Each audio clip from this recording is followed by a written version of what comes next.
Ever wondered why your conversations don't seem to go as planned? Or why they seem to end abruptly, leaving you puzzled? You're not alone. We've all been there, scratching our heads trying to figure out what went wrong.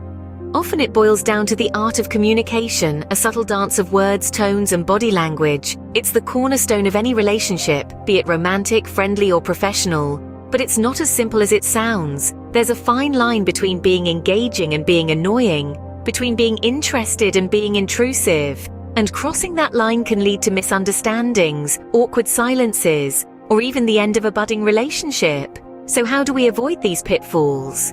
How do we ensure our conversations are positive, productive, and pleasant? That's what we're here to explore today. So let's dive in and learn how not to talk to someone you're interested in. The first hurdle many of us encounter is being overly aggressive or pushy.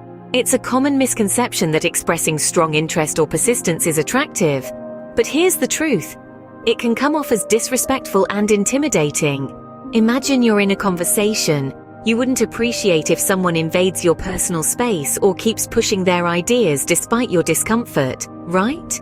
It's not just about physical space, but also about emotional boundaries. If someone's not ready to share something, pushing them to open up may lead to discomfort and distrust. Here's a tip. Be attentive to the signs. If they seem to be withdrawing or uncomfortable, take a step back. Show them that you respect their space and their pace. Conversations are like dances. You lead sometimes, you follow sometimes, and most importantly, you respect each other's boundaries. Remember, respect for personal space and boundaries is fundamental. Next up, we have a very common mistake, not actively listening. Now, we all love to talk about ourselves, our ideas, our experiences. But conversation is a two-way street. It's not just about expressing yourself, but also about understanding and appreciating what the other person has to say. Active listening is about more than just hearing the words. It's about showing genuine interest, asking insightful questions, and responding appropriately. It's about making the other person feel heard and valued.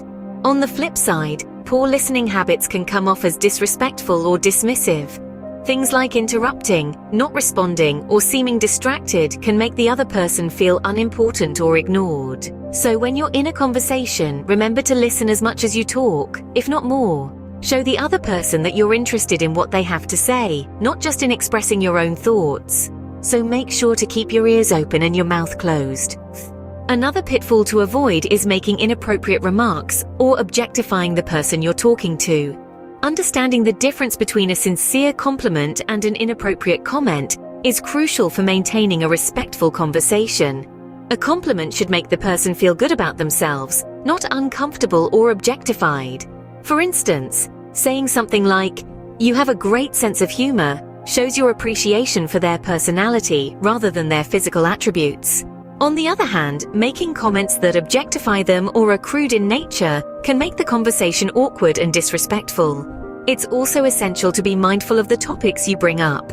Avoid sensitive or controversial subjects that could make the other person feel uncomfortable. Stick to neutral topics and gradually move towards more personal matters as your relationship develops. In a nutshell, always aim to create a safe, respectful, and comfortable environment for the other person. Always remember, respect and manners are key. Last but not least, we have two major pitfalls. Ignoring nonverbal cues and making the conversation all about you. Nonverbal cues are the unspoken elements of communication. They include body language, tone of voice, and facial expressions. Ignoring these cues can lead you to miss vital information about how the other person is feeling. So, always be observant and responsive to these silent signals. Now, on to the second pitfall. A conversation is a two-way street. It's not just about expressing your thoughts and feelings. It's also about valuing what the other person has to say. Therefore, avoid dominating the conversation or disregarding the other person's input. Instead, listen actively, show genuine interest, and respect their thoughts and feelings. So keep these points in mind, and you'll be well on your way to improving your communication skills.